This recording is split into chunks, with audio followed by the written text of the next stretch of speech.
Hola a todos los seguidores en Omega Capacitaciones, gracias por seguir nuestro canal y brindarnos todo su apoyo. El día de hoy estaremos revisando un caso clínico basado en una evidencia real para poder tocar un tema que sé que les puede interesar a muchos y tiene que ver con la fibrilación ventricular y especialmente con algo que llamamos fibrilación ventricular refractaria. Así que vamos a empezar a desglosar con un poquito de evidencia y revisión de las guías de recomendación internacionales en reanimación cardiopulmonar avanzada, donde podremos ir mirando paso a paso nuestra secuencia en el proceso de reanimación. Pues este caso inicia con la llamada de un masculino a la línea de emergencia de aproximadamente 50 a 60 años, el cual tiene un dolor torácico y se colapsa súbitamente en su domicilio. Pues justamente tuvo una muy buena respuesta en el concepto del apoyo telefónico en reanimación cardiopulmonar básica por su familia en el lugar. Quiere decir que aquí se cumple algo muy interesante en las recomendaciones internacionales modernas, en donde se prioriza mucho el entrenamiento que las centrales de emergencia y lo que llamamos radiooperadores ayudan muchísimo en aumentar la sobrevida de los pacientes cuando empiezan a entregar indicaciones a la familia para hacer un muy buen RCP, al menos de una calidad adecuada, o que no se suspendan las maniobras ante la llegada del servicio de emergencia. Pues justamente fueron 10 minutos aproximadamente en el proceso de BLS hasta la llegada del primer equipo. Pues justamente vamos a ir trabajando algunos conceptos para que los tengamos muy en cuenta. El primer tiempo que vamos a estar trabajando es 17:10:50. Esto lo vamos a manejar en tiempo. Serían las 17 horas 10 minutos 50 segundos, en donde el equipo inicia haciendo una comprobación de ritmo. Se usaron para aspectos rápidos de intervención de emergencia las palas. Bien, en este caso se han colocado las palas sobre el tórax del paciente y se identificó fibrilación ventricular. Pues justamente aquí podemos ver que la primera respuesta de emergencia es la selección automática de 200 joules. Pues aquí podemos identificar ya algunos aspectos interesantes. Se usó un equipo de la marca Sol, la serie X, en donde pues ellos tienen esa capacidad de calcular la impedancia torácica y administrar la dosis que considera el equipo que es adecuada para este paciente. Vemos que la administración fue de 261 joules y aquí tenemos el primer evento de fibrilación ventricular en el paciente. Podemos ver que aún el proceso de capnografía no está colocado, porque aquí es donde el equipo comienza a ubicarse en este esquema al que llamamos RCP de alta calidad, el cual les dejo una imagen por aquí, en donde vemos cómo los equipos tienen la capacidad de ubicarse, y justamente así se ubicó este equipo, con un líder que está a la altura de la cabeza, otro líder que está enfocado en el concepto de manejo de monitor, a otro líder que va a estar en la parte de compresiones. Hubo una persona encargada de toda la parte de farmacología y llevar los tiempos adecuados en el paciente, así que casi se cumplió al 100% este esquema y nos permitió seguir avanzando. Justamente basados en el tiempo, trabajamos 2 minutos en el proceso y el paciente, después de este primer evento, automáticamente pasa a asistolía. ¿Ok? Pues encontramos al paciente en lo que se conoce como el periodo eléctrico de la reanimación cardiopulmonar, pero el paciente lamentablemente pasa a asistolía. Bien, entonces les dejo una gráfica por aquí donde automáticamente, del cual no tenemos registro, ya que todo el registro consecutivo que traigo para ustedes tiene que ver con todo el proceso de los momentos en los que se desfibriló al paciente o se usó una terapia eléctrica para un ritmo desfibrilable. Pues el primer ritmo que encontramos fue exactamente a los 2 minutos, exactamente a los 17:50 minutos, ¿cierto? 17 minutos, de las 17 horas 12 minutos 50 segundos, en donde el paciente ya estaba en asistolía. Pues según las normas y recomendaciones, cuando un paciente está en asistolía, y lo podemos verificar, lo que nos dice es que la adrenalina la coloquemos lo antes posible. Y efectivamente, en ese lapso ya el equipo había establecido un acceso vascular periférico y se administra la primera dosis de adrenalina. Posteriormente avanzamos a 2 minutos más y el paciente continuó en asistolía. Ya eran 17:14:50. Posteriormente hubo otra revisión en donde el paciente continuó en asistolía, 17:16:50, y es ahí donde se administra la segunda dosis de adrenalina. Posteriormente vemos que el paciente continúa en asistolía, 2 minutos más, 18:50, y ahí es un periodo de pausa, pues no administramos adrenalina. Estamos basados en el proceso de lograr ajustar el uso de adrenalina según nos indican las normas de reanimación, de 3 a 5 minutos. Recomendamos siempre acomodarnos a los 4 minutos para ir secuencias cada 2 minutos, en los que en una valoración colocamos, en la otra no colocamos la dosis de adrenalina. Pues posteriormente avanzamos y llegamos a los 17:20:50, donde el paciente continúa en asistolía y se administra la tercera dosis de adrenalina. Y posteriormente el paciente continuó 2 minutos después en asistolía, 17:22:50. Y vemos aquí que ha pasado un promedio de 14 minutos desde el primer momento de la fibrilación ventricular, del primer episodio, y avanzamos, ¿sí?, al siguiente evento. Y es de aquí en adelante donde el caso se coloca muy interesante, ya que automáticamente vamos a pasar a varios procesos de fibrilación ventricular consecutiva, la cual se convierte en una fibrilación refractaria, porque según las normas internacionales nos dice que después de la tercera se va a convertir en refractaria. Ya lo vamos a ver. Y aquí ya partimos con 17:24:47.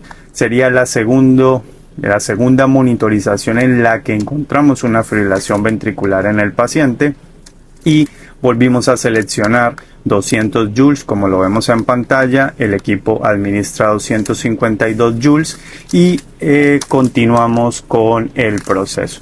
En todo este espacio de tiempo entre las asistolías y esta segunda fibrilación ventricular que identificamos, ya se ha establecido un proceso de manejo de vía aérea avanzada en el paciente, y tenemos todo un equipo sincronizado, y el paciente ya se encuentra con capnografía.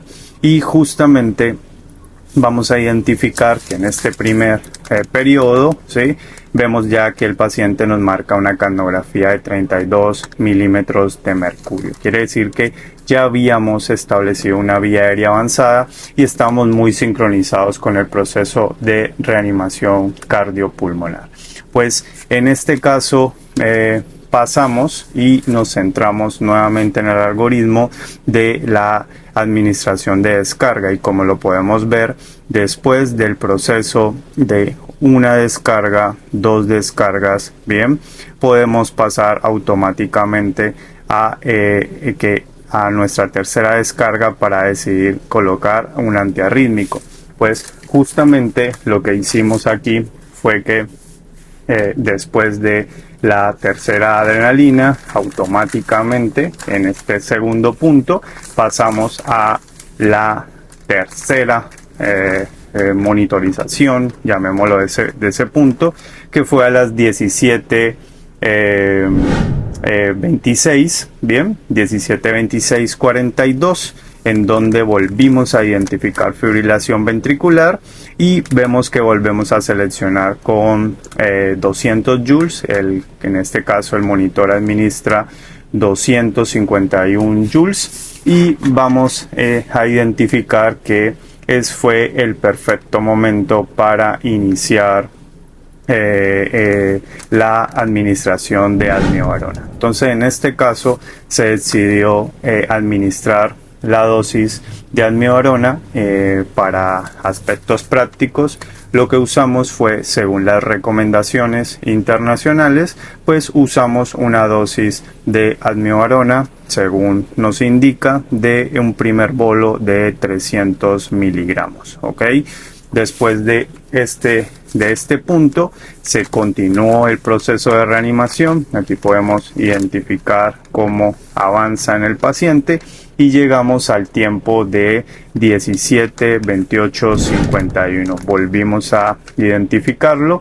Normalmente han pasado 2 minutos muy secuenciales, en donde ahora volvimos a seleccionar 200 joules, bien, y se administraron 249. Para este momento se decidió pasar la segunda dosis de almibarona, en donde usamos 150 miligramos. Entonces justamente comenzamos en un proceso cíclico en el que empezamos a trabajar constantemente un RCP de muy buena calidad y el uso de los antiarrítmicos. Entonces seguimos avanzando.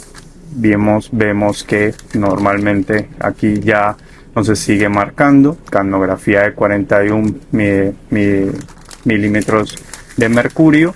Seguimos avanzando en nuestro caso, bien, y llegamos a los 17:31:07, en donde volvemos a identificar fibrilación ventricular. Para este punto ya es la quinta fibrilación ventricular que se identifica en el paciente. Se vuelven a cargar 200 joules, bien, y el equipo administra 250 joules. Justamente ya venían 4 fibrilaciones consecutivas, más una que podemos contar como la quinta, que fue la que se encontró, pero ya teníamos 4 consecutivas, bien, en el paciente. Posteriormente a este punto, el equipo decidió administrar una dosis más de adrenalina, bien, para acoplarnos a lo que veníamos manejando en la secuencia. Y aquí vemos ya el tiempo en el que volvemos a evaluar al paciente, 17:34:05, en donde identificamos nuevamente fibrilación ventricular. Esta viene siendo la sexta fibrilación ventricular que tenemos en nuestro paciente como tal. Bien, entonces hay una cosa muy particular, aquí me la estoy saltando, ¿sí? Y lo podemos identificar justamente aquí, ¿sí?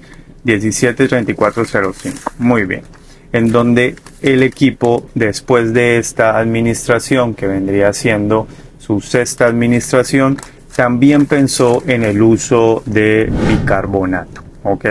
Bicarbonato 3/4 molar. Lo que hizo fue la administración de 100 cc para este paciente.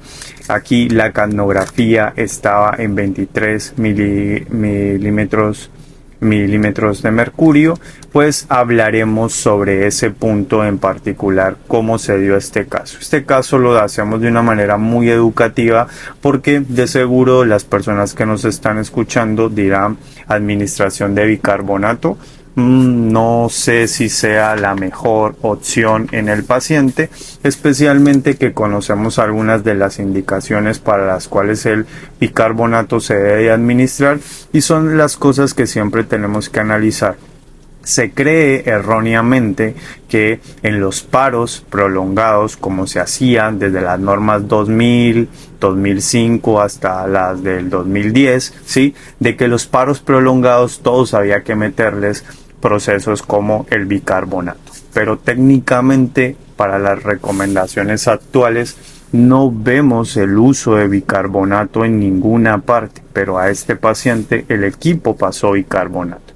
El bicarbonato como indicaciones lo vamos a tener en las intoxicaciones por tricíclicos, bien, y cuando se sospeche que metabólicamente el paciente está acidótico, sí, especialmente lo que pasa es que con un pH bajo, sí, se pierde la sensibilidad adrenérgica, pero en un paciente al que se le ha venido administrando adrenalina y vemos que está en una fase eléctrica que va a estar muy adrenérgico, no es una muy buena opción el uso de bicarbonato en los pacientes. Aparte, hay un dato muy particular y es que se va a perder la capacidad de uso y censar la capnografía al haber administrado bicarbonato a estos pacientes. Vamos a encontrar capnografías elevadas y justamente al no tener el registro en papel, pero sí en el monitor, logramos ver con este paciente capnografías que llegaron casi a los 50 milímetros de mercurio. Quiere decir que ahí la capnografía como elemento en la calidad del RCP se pierde y ese no sería la mejor indicación de arriesgarnos con el bicarbonato. Vamos a continuar con el caso en el paciente.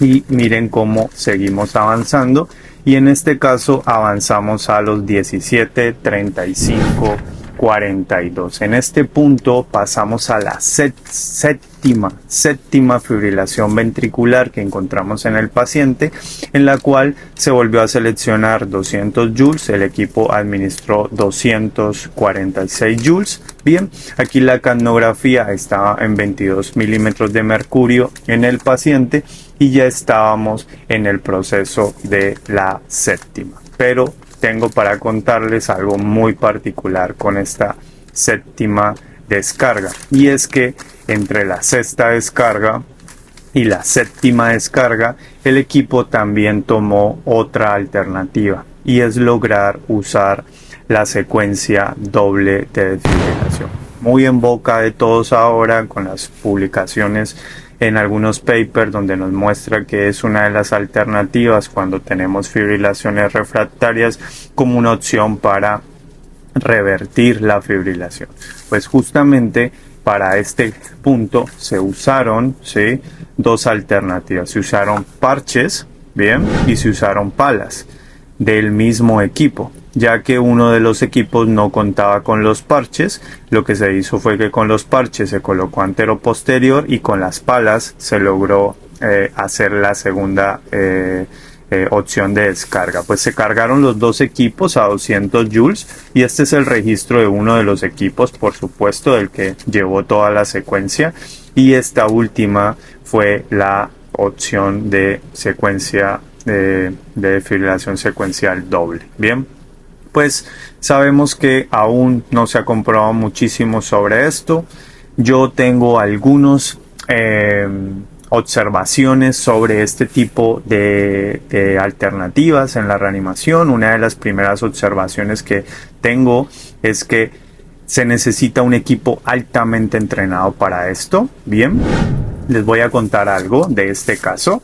Esa secuencia se pensó hacer desde este punto, bien, y si analizamos adecuadamente los tiempos, veníamos con secuencias de 2 minutos, 2 minutos, 2 minutos, y aquí hubo una descarga casi 3 minutos después, porque ese equipo que se había colocado en el paciente no logró descargar, bien. Entonces se perdió ahí unos minutos y se tomó la opción de desfibrilar con un solo equipo. Entonces mi recomendación está en que esto es un procedimiento que necesita entrenamiento en equipos, bien. Se necesita tener equipos de la misma marca, bien. Y que aún no sabemos si esto a futuro es la mejor alternativa de los pacientes que tienen una fibrilación refractaria. Un punto también que yo noto, y estoy hablando de alto costo, es que el gastar, si usáramos dobles parches, es decir, 2 parches por equipo, estamos hablando de más de $200 a $300 que se invierten en un proceso, en un paciente que su sobrevida no es la mejor. Y sabemos que la sobrevida de estos pacientes, lo que actualmente nos muestra es que se van a beneficiar de ECMO, ¿ok? Este es el típico paciente que si hubiese un sistema de ECMO prehospitalario, el cual, pues, sabemos que existe en algunos países de Latinoamérica, pero llegar al ECMO directamente, que sea exitoso en el prehospital, muy pocos casos reportados, bien, y en otros países esto sí se ve, pero estos pacientes se benefician de ECMO. Dentro de mi punto de vista, estos pacientes también se hubiese beneficiado de que tuviésemos un equipo de compresión mecánica para que nos liberara un poco en el trabajo de las compresiones. Y otra de las cosas importantes es haber podido trasladar este paciente en maniobras de buena calidad, ya que personalmente soy un enemigo de las compresiones en movimiento. Sé que muchos podrán decir, entonces, ¿qué haces? Bueno, creo que después de ya 23, 24 años en atención prehospitalaria, las compresiones que damos dentro de una ambulancia son de pésima calidad y no van a beneficiar a los pacientes que decidimos trasladarlos en FB recurrente solo por llevarlos a un hospital. Y estos pacientes se van a beneficiar también de la coronografía de emergencia, perfecto, y de lo que conocemos como maniobras especiales como la trombolisis. Así que esa es una de las opciones. Entonces, imagínense este caso a donde termina, y sería muy bacán en algún momento hablar con especialistas acerca de ECMO, y especialmente cuando hablamos de este tema tan interesante que será la oxigenación por membrana extracorpórea. Si están de acuerdo, tengo unos amigos especialistas en el tema, déjenme en sus comentarios si quieren que los invite para una entrevista y nos cuenten qué es todo esto del ECMO y especialmente en la reanimación cardiopulmonar. Así que este caso se los quería traer hoy. Es un caso muy interesante. Aquí vemos todo su registro que queda para que podamos hacer un poquito de clínica, ¿verdad? Y por supuesto siempre acomodarnos a los procesos de reanimación. Entonces estos casos son casos clínicos que si nos sentamos a analizar con nuestros compañeros tenemos muchas cosas que aprender. A pesar que siento que este caso salió excelente en el sentido de la calidad del equipo, cómo se organizaron, cada equipo sabía lo que tenía que hacer, el manejo de los tiempos, el manejo de los medicamentos de manera adecuada. Hay 2 temas importantes en los que pues tenemos que mejorar. Uno es efectivamente el bicarbonato funciona, sirve para este tipo de pacientes, tenemos que hacernos ese cuestionamiento. Y el segundo sería, ¿nos funciona el RCP secuencial doble?